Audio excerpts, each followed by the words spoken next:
Le monde du travail aujourd'hui, c'est un peu un labyrinthe, non?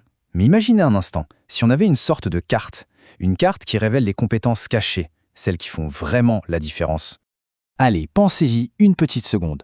Organiser un événement pour une asso, gérer une équipe de sport ou même juste planifier un voyage un peu compliqué, eh bien toutes ces activités, elles nous font développer des compétences super précieuses. Le truc, c'est qu'elles sont souvent invisibles sur un CV classique. Oui, parce que le temps des carrières toutes droites où on restait 30 ans dans la même boîte, c'est terminé. Fini. Aujourd'hui, ce qui compte, c'est la mobilité, l'adaptation, la polyvalence. Bref, ça nous oblige à repenser complètement notre façon de voir nos propres atouts professionnels. Bon, alors entrons dans le vif du sujet. On entend tout le temps parler de soft skills. C'est un terme un peu fourre-tout, un peu flou. On va voir ensemble une approche beaucoup plus concrète et structurée, celle des compétences qu'on appelle transversales. Alors pour être sûr de bien comprendre, on peut regarder la définition de l'UNESCO, elle est très claire. En gros, imaginez une boîte à outils perso, celle qu'on emmène partout, peu importe le job. Ben voilà, les compétences transversales, c'est exactement ça. Des atouts qui passent d'un secteur à l'autre, d'un poste à l'autre. Et là, attention, le point crucial, c'est de bien faire la différence avec les compétences techniques. Les compétences techniques, c'est le quoi, ce qu'on sait faire. Coder, souder, utiliser un logiciel. Les compétences transversales, c'est le comment. Comment on fait les choses, comment on communique, comment on s'organise, comment on réfléchit. Et c'est ça qui fait toute la différence. Pour nous aider à y voir plus clair, l'AFPA, l'Agence pour la formation professionnelle des adultes, a tout classé en 3 grandes familles. D'abord, les compétences relationnelles, tout ce qui touche à nos interactions avec les autres. Ensuite, les compétences organisationnelles. Là, c'est sur la gestion de nos actions. Et enfin, les compétences cognitives, qui sont liées à notre façon de penser, de traiter l'info et d'apprendre. Et ce référentiel de l'AFPA, ce n'est pas juste une liste de mots, Non. C'est un véritable outil. C'est comme un langage commun qui permet à tout le monde d'identifier, de nommer et surtout de valoriser ses compétences super importantes, et ce, tout au long de la vie pro. Au cœur de cet outil, on trouve quoi? 14 compétences clés. Oui, 14. On peut les voir comme 14 super pouvoirs potentiels. Une fois qu'on les a identifiés chez soi, ils peuvent ouvrir des portes qu'on n'imaginait même pas. Alors là, il y a un truc qui est vraiment intéressant. Ce n'est pas du tout binaire, genre je l'ai ou je l'ai pas. Pas du tout. Chaque compétence, elle se décline en 4 niveaux. On commence par des situations simples et petit à petit, on progresse jusqu'à une maîtrise totale dans des contextes super complexes et stratégiques. Bon, assez de théorie, passons à la pratique pour que ce soit bien concret.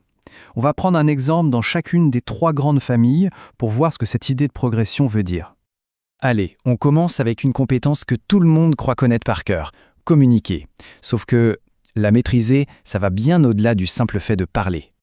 Par exemple, au niveau 1, communiquer, ça peut être juste donner une info simple. La sortie est par là, c'est tout. Mais au niveau 4, là, on parle de défendre un projet hyper complexe devant un comité de direction, d'adapter son discours en direct, d'anticiper les questions pièges. La différence est juste énorme.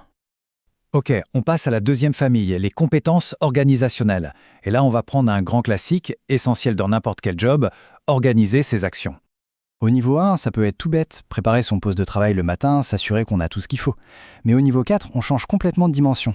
Là, on planifie l'activité de toute une équipe sur des mois, on gère les priorités, on répartit les ressources, on anticipe les problèmes, bref, on passe de la simple exécution à la pure stratégie. Et pour finir notre tour d'horizon, un exemple de la catégorie cognitive qui est mais absolument cruciale de nos jours, la compétence apprendre en continu. Ici, le niveau 1, c'est apprendre de son expérience, de ses erreurs. On est dans le réactif. Le niveau 4, c'est une autre histoire. Là, on met en place une veille active, organisée. On suit les innovations, on se forme tout le temps, de manière proactive. Le but, c'est pas juste de suivre, c'est d'anticiper les évolutions du secteur. Ok, tout ça c'est bien beau, c'est très intéressant, mais la vraie question c'est, concrètement, à quoi ça sert? Comment on peut s'en servir pour de vrai dans son parcours? Eh bien, les applications sont super nombreuses. D'un point de vue personnel, c'est un outil génial pour enfin mettre des mots sur ses forces, pour les valoriser sur un CV, en entretien, et pourquoi pas découvrir des passerelles vers des métiers auxquels on n'aurait jamais pensé. Et puis, du côté des entreprises ou des conseillers, c'est pareil. Ce langage commun, ça devient une grille de lecture super claire pour le recrutement, la formation, bref, pour toute la gestion des carrières. En fait, l'idée finale, c'est de pouvoir dessiner sa propre carte de compétences. Un profil vraiment unique, qui montre d'un coup d'œil des points forts, mais aussi les axes où on peut encore progresser. Regardez, visuellement, ça pourrait donner quelque chose comme ça. Ici, on a un profil type. On voit tout de suite que la personne est experte en communication, niveau 4. Elle est aussi très bonne en organisation, niveau 3. Par contre, elle a encore une marge de progression sur la résolution de problèmes. C'est ça qui est puissant avec un visuel comme ça. En un clin d'œil, on comprend où sont les talents et comment les combiner pour construire un projet pro. Parce qu'au final, il faut bien comprendre une chose. Identifier et développer ses compétences, ce n'est pas juste pour faire joli sur un CV, pour cocher des cases. Non, c'est bien plus que ça. C'est s'équiper d'un véritable super pouvoir professionnel. Et ce super pouvoir, c'est quoi? C'est l'agilité. On est dans un monde où les métiers changent à une vitesse folle. Du coup, ce ne sont plus seulement les diplômes qui comptent. C'est la capacité à s'adapter, à apprendre, à transférer ce qu'on sait faire d'un contexte à un autre. C'est ça la véritable clé de l'employabilité sur le long terme.